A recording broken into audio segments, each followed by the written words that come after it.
c'est Solef avec vous. Aujourd'hui, je vais partager avec vous une recette d'un plat allant au four, un plat très bon, très délicieux. Donc une recette de polenta à la ratatouille, une recette que j'ai goûtée lors d'un des workshops du Thermomix. Donc la recette d'aujourd'hui va être réalisée dans le Thermomix pour des raisons personnelles. Je vous ai dit que la maison est en plein travaux. Depuis une semaine, c'est la cuisine qui est en travaux. Je suis sans cuisine, sans four, sans cuisinière. Depuis une semaine, je ne fais qu'utiliser le Thermomix et ma cocotte minute électrique pour mes plats.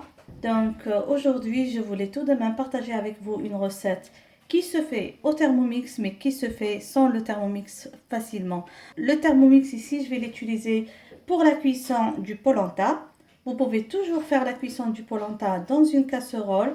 Pour les gens qui ne connaissent pas le polenta, c'est la semoule de maïs. Ici, je vais utiliser la semoule de maïs fine. C'est un plat sans gluten. Comme je vous ai dit, vous n'aurez pas vraiment besoin du Thermomix pour cette recette. Moi, du fait que je suis sans ma cuisinière, je vais faire la cuisson du polenta dans le Thermomix et la cuisson de la ratatouille dans la cocotte minute.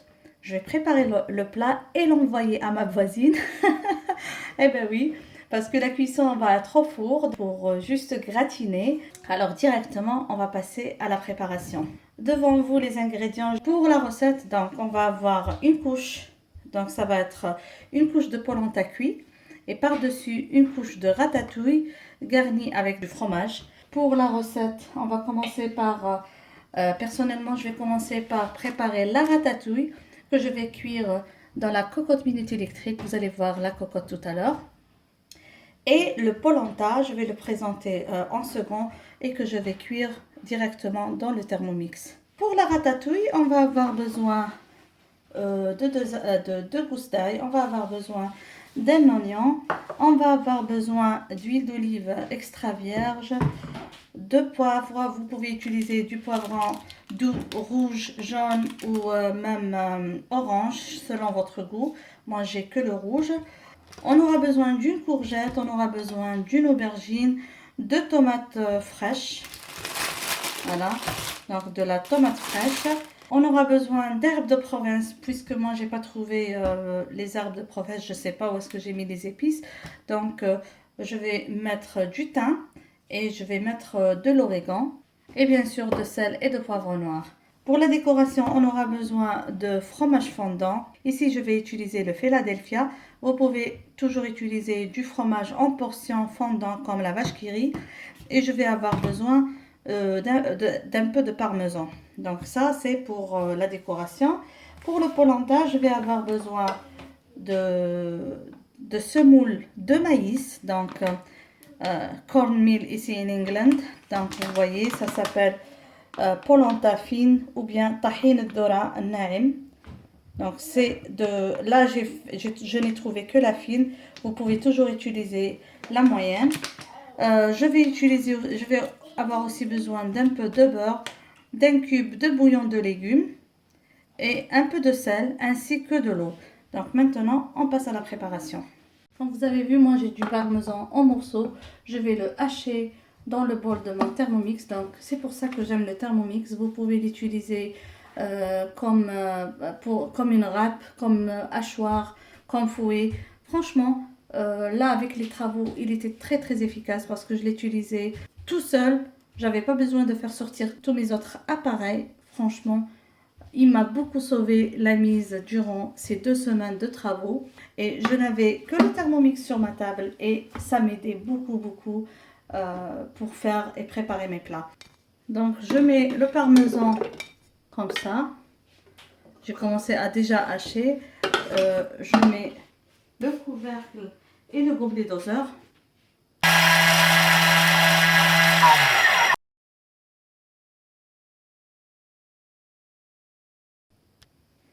Donc maintenant, on va passer à la préparation de la ratatouille. Moi, je ne vais pas faire la cuisson de la ratatouille.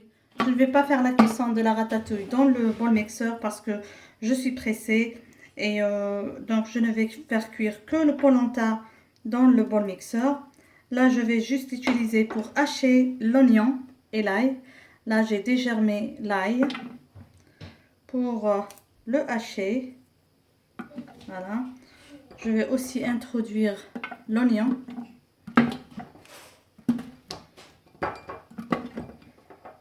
Voilà. Donc l'oignon, je l'ai coupé en 4. Je mets le gobelet doseur. Et on va hacher 4 secondes à vitesse 5.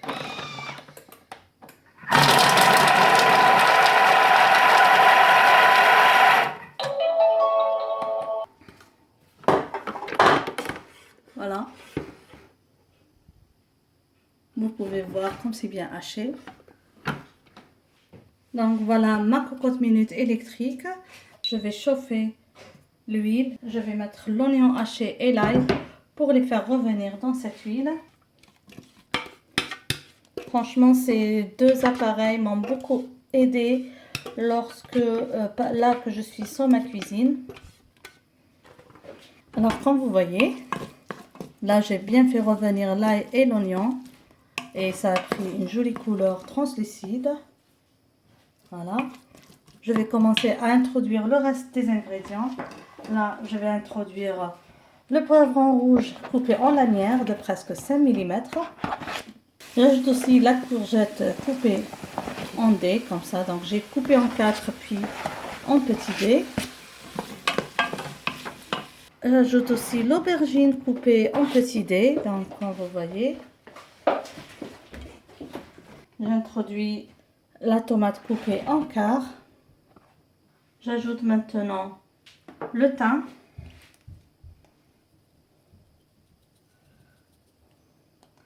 Et un peu d'origan. Si vous avez des herbes de Provence, c'est encore mieux. On va ajouter une cuillère à café de sel. Du poivre noir, moi j'utilise toujours le poivre noir du moulin. Et on va laisser cuire quelques minutes. Donc là, je vais tout mélanger. Si vous allez faire la recette dans le Thermomix, vous faites la cuisson 15 minutes, 90 degrés, vitesse mijotage. Moi, puisque c'est dans ma cocotte, je vais faire... Donc là, j'ai pas ajouté de l'eau, surtout cette cocotte-là, mais je vais quand même surveiller. Donc, je vais faire le programme suivant. Stew. Mais je vais pas faire 30 minutes. Je vais faire ça pendant 10 minutes et surveiller parce qu'il n'y a pas d'eau. Ce qui est bien dans cette cocotte minute, c'est que la vapeur d'eau ne s'échappe pas trop. Quand je fais les cuissons dans cette cocotte minute, je n'ajoute pas beaucoup d'eau parce que il n'y a pas beaucoup d'eau qui va s'échapper lors de la cuisson. Elle ne fait pas de bruit cette cocotte et la cuisson est parfaite. Là, j'ai programmé 10 minutes. Et on verra ça tout à l'heure à la fin de la cuisson. Maintenant, on va passer à la préparation du polenta. Pour la cuisson du polenta, comme vous voyez, j'ai pas nettoyé le bol. Parce que je ne vais pas avoir de problème si je vais avoir un peu d'oignon dans la purée de polenta que je vais obtenir. Alors pour les gens qui n'ont pas la semoule de maïs ou le polenta, vous pouvez facilement remplacer cette couche du plat par une purée de pommes de terre. Franchement, quand j'ai goûté au plat, j'ai commencé à manger. Alors, il y avait beaucoup de plats à base de viande. Et comme moi, je ne mangeais que du halal, je me suis excusée, j'ai pas pu manger ça. Mais comme ce plat était végétarien à 100%, j'ai commencé. C'était le seul plat que j'ai mangé durant ce workshop. Et je vous promets que quand j'ai commencé à manger, j'ai pas du tout su que c'était du polenta. Je croyais que c'était la pomme de terre.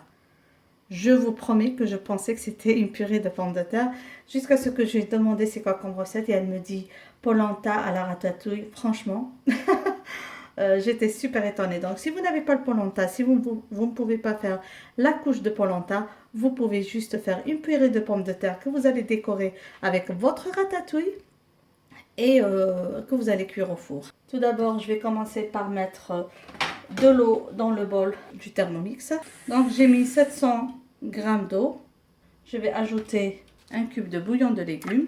On va maintenant bouillanter cette eau. Donc on va porter cette eau à ébullition à 100 degrés Si vous faites ça sans le Thermomix, vous faites juste bouillir de l'eau avec le cube de bouillon. Là, dans le Thermomix, ça me recommande de faire ça 8 minutes à 100 degrés, vitesse 1.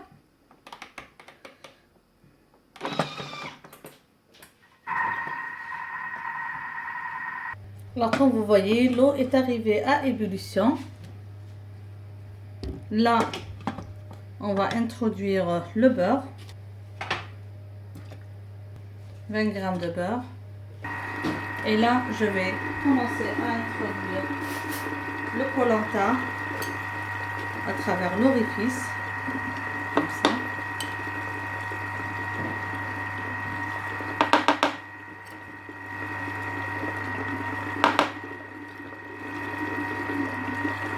Et maintenant, on va faire une cuisson de 10 minutes à 80 degrés, vitesse 3,5. Le temps que le polenta cuit, je vous montre la ratatouille, elle est déjà prête. Donc je vais juste laisser refroidir et directement ensuite on va préparer le plat pour le cuire dans le four. Notre purée de polenta ou crème de polenta est cuite. Je vais la verser sur un moule allant au four bien beurré. Ça sent déjà trop bon et je l'ai goûté, elle est trop bonne. Là, je vais garnir avec notre ratatouille. Alors, je vais garnir avec la ratatouille. Un plat copieux, gourmand, riche et très très bon. Alors, en goûtant la crème de polenta ou la purée de polenta, là, ça m'a beaucoup rappelé la seda qu'on fait avec la semoule. Donc, je pense que même vous pouvez faire ce plat si vous n'avez pas le polenta, si vous n'avez pas la semoule de maïs. Vous pouvez, si vous n'avez pas la semoule de maïs, vous pouvez faire ça avec de la semoule normale. Une aceda avec une très très bonne, un très bon topping de ratatouille. Donc, vous devez préchauffer le four à 200 degrés. Je vais garnir avec le parmesan que j'avais gratté tout à l'heure, généreusement. Et on va ajouter par-dessus des morceaux de fromage. Si vous avez des triangles de fromage, vous pouvez faire des triangles de fromage. Donc, ça va être juste comme ça, des portions. Pour plus de goût, on va enfourner 20 minutes au four préchauffé comme je vous ai dit à 200 degrés.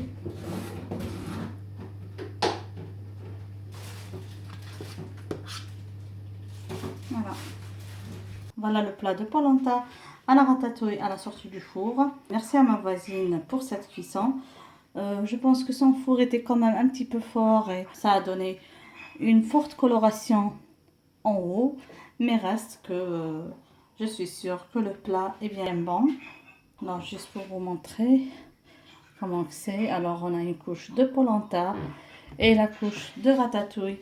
Garni avec un peu de parmesan et du fromage Philadelphia. Je vais laisser tiédir un petit peu avant de passer. Je devrais laisser bien refroidir avant de passer à la dégustation pour permettre à la couche de polenta de prendre et se tenir. Mais comme ma petite famille a bien faim, donc je vais passer à présenter le plat. J'espère que ça va bien se tenir. Donc il est préférable de faire ce plat un peu tôt pour qu'il soit prêt, pour au moins le laisser à la sortie du four au moins 30 minutes. Voilà, donc voilà un délicieux plat qui peut se présenter avec une bonne salade. Nous, on va passer à la dégustation. J'espère que vous avez aimé la recette d'aujourd'hui. J'espère que vous allez la réaliser et la réussir. N'oubliez pas, si c'est la première fois que vous trouvez sur cette chaîne, de vous abonner, d'activer la cloche pour être notifié de toutes nouvelles publications. Et surtout, n'oubliez pas de laisser plein de j'aime. Si vous avez essayé l'une de mes recettes, n'oubliez pas de m'envoyer la photo sur mon email amourdecuisine@gmail.com. Sinon, rejoignez-moi sur Instagram, Amour de cuisine, et envoyez-moi votre photo en MP. Je vais partager ça sur la story. Sur ce, je vous dis merci de m'avoir suivi et à la prochaine réalisation. Bisous!